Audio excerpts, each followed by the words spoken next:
So Jason, thanks for coming. You are a human being, and so I'm guessing that you have some sort of family somewhere, and I've seen a ring on your finger, so I'm guessing you also belong to somebody as well. So tell us a little about that and about family.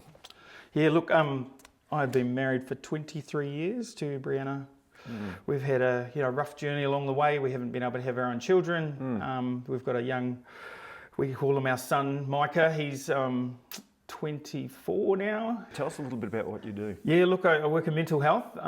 We had an opportunity to start our own business called Pancreatic, which P-A-K-A-R-I. Which means? Which means resilience or strength in Māori. Okay. From New Zealand. So we have a holistic model which looks after your mind, your body, your spirit, and family, community. So that's what you want it to be. What you. So things roll, and we get to the situation we are now.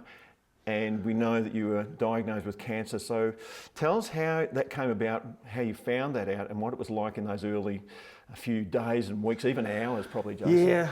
Look, it was tough. So October the 30th, I had a stroke, and I was 7 days on the acute stroke ward.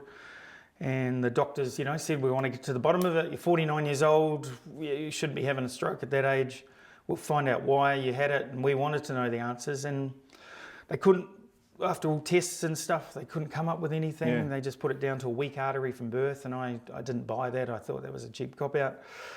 In March of this year, I was having some pain in my abdomen around the liver area, and I thought it was just a reaction to all the medication and stuff. So my GP said, we'll put you in for an ultrasound just to check it's not gallstones or something.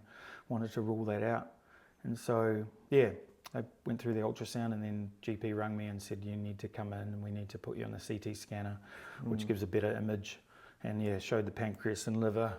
Liver's full of tumours, and pancreas had. So this is a transition from it's not just a stroke. Yeah. Okay. So you nearly die from a stroke. Yeah. So all this information comes. We have a stroke. We now realise there's something going down this end of the world inside too. you, little alien. Yeah. So there's got to be more than just, so here's the diagnosis. There's got to be stuff going on in your head, mate, and emotions, and even, where's God sitting in all this, or what's going on? So talk me through that. Yeah, look, it was just before Easter, when we got the diagnosis with the GP, and it was lots of tears. We were just like, it just hits you like a ton of bricks. It's like, what? Why me?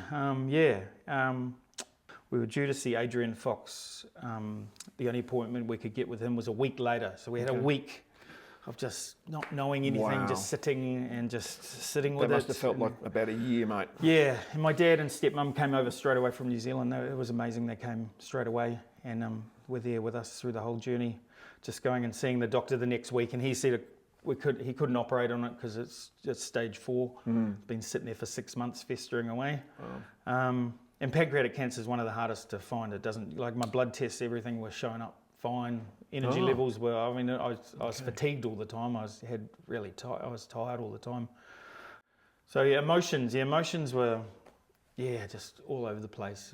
We've had tears, we've had laughter, we've had just all sorts. And the big question, why God, why me?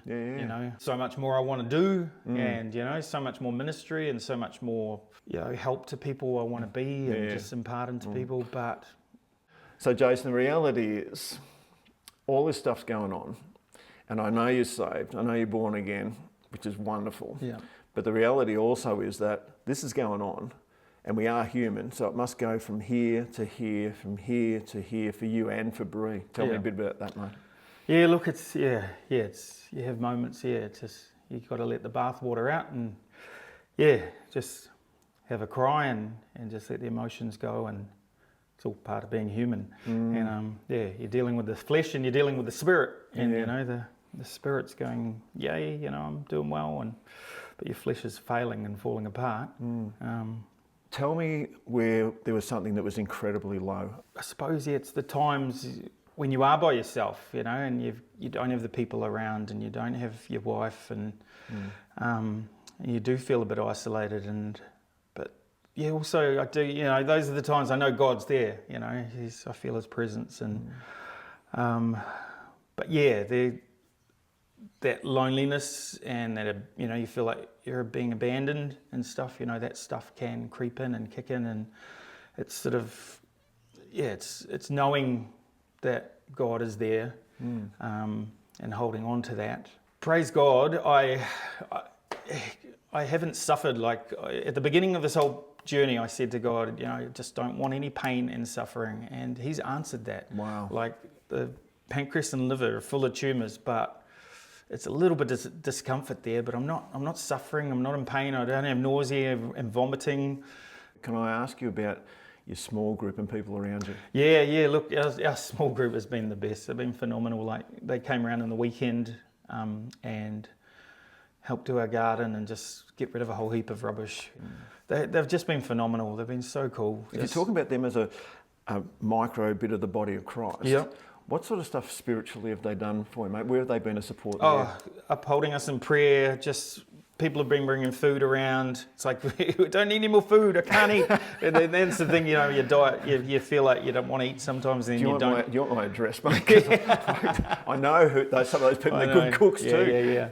But even being able to get to our Connect group on a Wednesday night, it's been awesome, just being able to share our journey with them. And there's been times where I've said, look, I don't want to come because, I don't want to detract from what you guys are doing. But everyone's just said, no, we want you there. Come along. Yeah. We've all cried together. We've all prayed together. We've all worshipped together. A couple of weeks ago, we had a worship night.